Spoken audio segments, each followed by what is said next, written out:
Alright, so we will try to understand the hydrolysis of salt. What is hydrolysis of salt? You take any salt, okay? So now if I have an acid and a base, okay, so base I write it as BOH, you are gonna get salt and water. Let us say I'm just writing it like this. So what will be the salt? Ba plus water in general form. Ha is an acid, it's Cl, sulfate, whatever. NaOH, this is the base. So Ba will be the salt and water. Okay, now we are going to do the reverse of this. This is the neutralization reaction that we already know. What happens if you are taking a salt and you are putting it in water? You take the salt and put it in water. What is going to happen? Alright, so it is going to dissociate into the respective ions. You have B plus and B plus and A minus ions, and water also is going to be dissociated to give you H plus and OH minus ions. So what happens when you are putting salt in water? They get dissociated into respective ions. Now, depending on the kind of cations, okay, so I write this. If you have a strong acid and a strong base, okay, if you have a strong base, strong acid, that means their cations are very strong and anions are very strong. And when their cations and anions are very strong, the strong cations and anions, they prefer to stay separate and get hydrated. They're not going to react with the anions, like let us say cations. They're not going to react with the anions, or if I talk about anions, they will not react. Now what I'm trying to say here is, we have four types of ions here. If B and A are strong ions, they do not react with BOH, and you are not getting AH back. Okay, look at that. So if it is a strong, it's not gonna proceed in the reverse direction. We have studied this. The reason why, because the strong ions, they prefer to stay separate. Okay, they prefer to stay separate, and they get hydrated. What is the meaning of hydrated? Addition of water. So let us say B plus is a strong ion here. Let us say I have taken a strong acid and a strong base. So the cation is strong, the anion is also strong here. They do not try to react with the other things. They would like to stay separate, and B plus, because it is positively charged, it will get attached. The oxygen molecules will come closer, and you have hydrogen here. Okay, at the periphery. So this is what is going to happen for the B plus. This is a hydrated molecule of cation. Okay, and for the anion, because it itself is negatively charged, the hydrogen comes closer. So you have H, H, H, H, H, and then oxygen here at the periphery. Okay, now you don't have to worry about this part. So the key thing that you need to remember here is, if you have a strong cation and a strong anion, and whatever, they always they always prefer to stay separate, and they get hydrated. They do not react with the ions of the water. Now, what happens if you are having a weak acid? Alright, so if you are having a weak acid or a weak base, okay, or I'm telling, or it can be and also. So their cations and anions are weak here. If you're talking about an acid, they are anion, base, cation. So they are weak, and when I say they are weak, it means that they do not go hydration, they undergo hydrolysis. Okay, they undergo hydrolysis. So what is this B? If it's a weak one, we are talking about weak now, it reacts with, it tries to separate water, and then it forms BOH. So it is giving you the respective base here, and if you are talking about A negative, so it reacts with H plus, and you are getting A plus, AH, which is the acid. Alright, so in general, how can I write this? If you have a strong cation or anion, always it undergoes hydrated. Okay, and if there is a weak cation or an anion, they undergo hydrolysis. What is hydrolysis?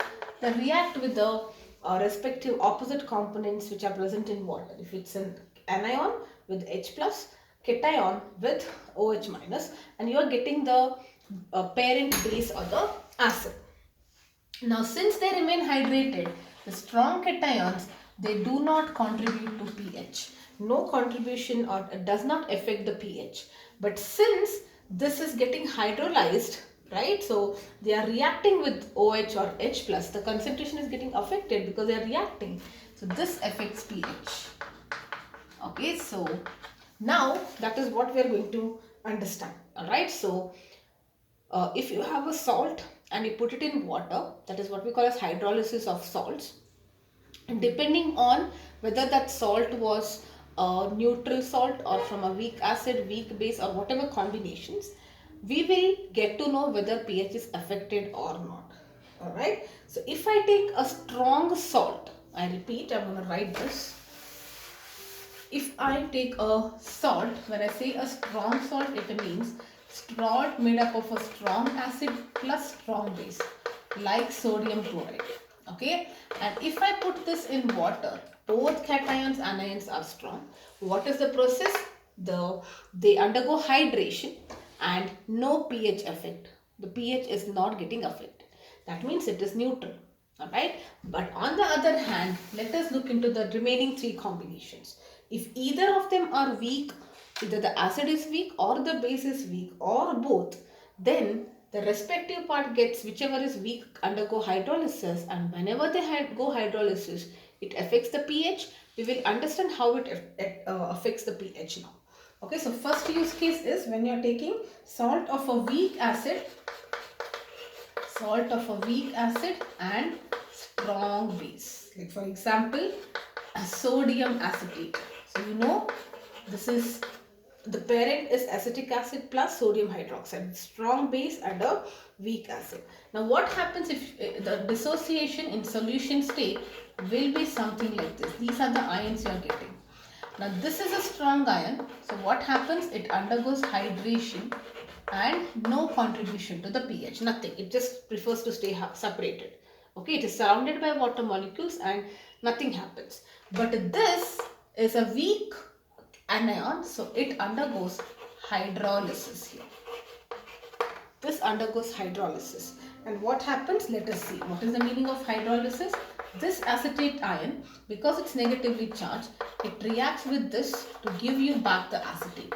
This is another way to understand why the reactions of a weak acid is reversible. I told you equilibrium is seen in this case. This is the very reason. Because the ions are weak, they undergo hydrolysis, you are getting back the acid. So the reaction is happening in the backward direction. Okay, anyways, now what is overall happening? Now this will react with water as such. Okay, so H part will go and react here. OH minus part of the water, nothing, because sodium does not prefer to react with OH because it is very happy to be hydrated. It is not contributing to the pH. It does not want to react. It simply undergoes hydration and it will stay happy. But in water you have two ions, H plus and OH minus. H plus will react with acetate ion. Overall OH ion concentration now increases. And if OH ion minus concentration now increases, that means it is becoming basic. Or in other words, I can say that POH increases, therefore pH reduces, and okay, hold on. pH will increase here, right? So yes, pH will increase. OH minus ion increases means hydroxyl, let me tell it like this. So if OH minus ion increases, H plus ions decrease, and if H plus ions decrease, that means pH increases. So pH increases nothing but the solution is basic, the overall solution is basic, and its pH has now been affected, it has increased. Okay, so if you take a salt of weak acid and a strong base, it's logical, this is something you studied in your 9th grade. If it's a strong base, obviously the salt is getting that basic character now, right? But in detail, this is what it is. Now let us take a case of, second case is a salt of strong acid and a weak base. Like for example, ammonium chloride. Okay, so ammonium chloride, it ionizes to give you ammonium ion plus chloride ion. This is a strong cation, so no effect in pH. It just becomes hydrated. Okay, this will affect pH because this is weak, so it undergoes hydrolysis. Now what happens here? Okay, so this ammonium ion, when it reacts with water, what happens? The H plus, the OH part gets reacts and you get the respective base, but the H plus ions, nobody to react. So the H plus ions get, overall its concentration increases. If H plus ions increases, that means it is becoming more acidic or pH is reducing.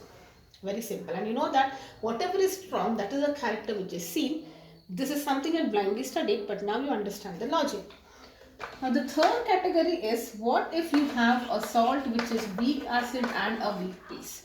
Like for example, if you have an acetate ion, let us say a salt which has got acetate ion plus ammonium ion, and then you put it in water. Okay, what happens? Now basically, you know, this becomes the both are weak, so both undergo hydrolysis. This is also undergoing hydrolysis, not hydration. So this reacts and gives you CH3COOH. This is positive, so you get ammonium hydroxide. Now this is a weak acid, this is a weak base, but degree of hydrolysis, it depends on the concentration. So I cannot say pH what is it in general, because both of them are undergoing hydrolysis. Now in this case, how do you calculate the pH? There is a formula. This is something that can be asked or helpful for your numericals. So it is half of pKa minus pKb. Dissociation constant for acid and for base, and pKa is the pH of pKa. Yes, there's nothing on pH. Okay, so the pH of the resultant solution is calculated by this formula. Now if you think that this difference, okay, if pKa minus pKb is positive, it's positive. Okay, so what happens? Overall it's 7 plus some positive number, so it becomes basic, right? Because it is becoming greater than 7, you're adding something. If the difference between pKa and pKb is less than 0, then it becomes acidic, because pH is going to be less than 7. You see, this is negative, so it becomes 7 minus half of something which is less than 7. Okay, so when you have a salt of weak acid and a weak base, you are getting back the respective acids. Nothing, no hydration here, only hydrolysis. But the pH overall, it depends on the difference between pKa and pKb. If this is positive, basic. If it's acidic, if the difference is negative, it's going to be acidic. Alright, so this is about hydration. So what you need to understand in hydrolysis, weak acids, strong acids, no problem. Weak acids, or one of them is weak, the weaker component will undergo hydrolysis and the stronger one stay hydrated. Okay, so that is it. Now let us talk about buffer solutions.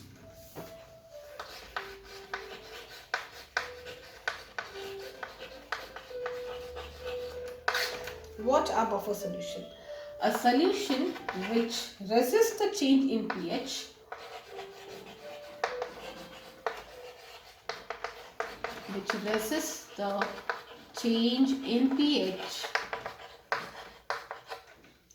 when a strong acid or base is added to it.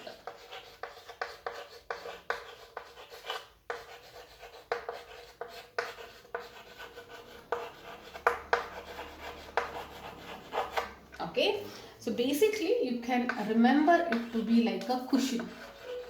Now what is a cushion doing? It's absorbing all the force, and it is easing out things for you, right? So buffer solution, what happens? It's a solution, you add a strong base, it's not affecting the pH. You add a strong acid, it is not affecting the pH.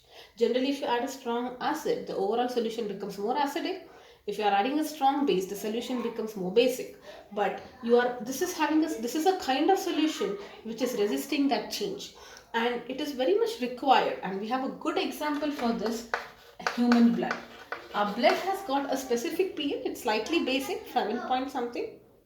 Now what happens if you eat lot of acidic food? It is not going to change its acidity. or whatever the pH. Or if you eat too much of basic food also, it is not going to affect. The blood maintains its pH. All right, and sometimes, especially if you talk about cosmetic industries and all that, it is much required that your base, the product should have a specific value of pH. It cannot change if you are based on your skin type, or if you are applying it on something else. Okay, so that is why the knowledge of buffer solution is important. Now, how do you prepare buffer solution? There are three ways in which you can prepare. In the first case, it is a mixture of weak acid, okay, weak acid, and it's a salt with a strong base. Okay, weak acid and it's a salt with a strong base. So you take any weak acid, a mixture it is. So you are taking acetic acid and it's a mixture. It's a salt with a strong base. So what is the salt of acetic acid with a strong base? One example can be sodium acetate. So this type of buffer is what we call as acidic buffer. A weak acid, the acid is, this decides the nature. Acidic buffer is weak acid plus its salt with a strong base. And similarly, you have basic buffer, which is a mixture of weak base plus its salt with the strong acid. Okay, you take any weak base like ammonium hydroxide and its salt with the strong acid. This will be a basic buffer. And the third category here is a weak acid, weak base salt. Weak acid, weak base salt. So, like you take a weak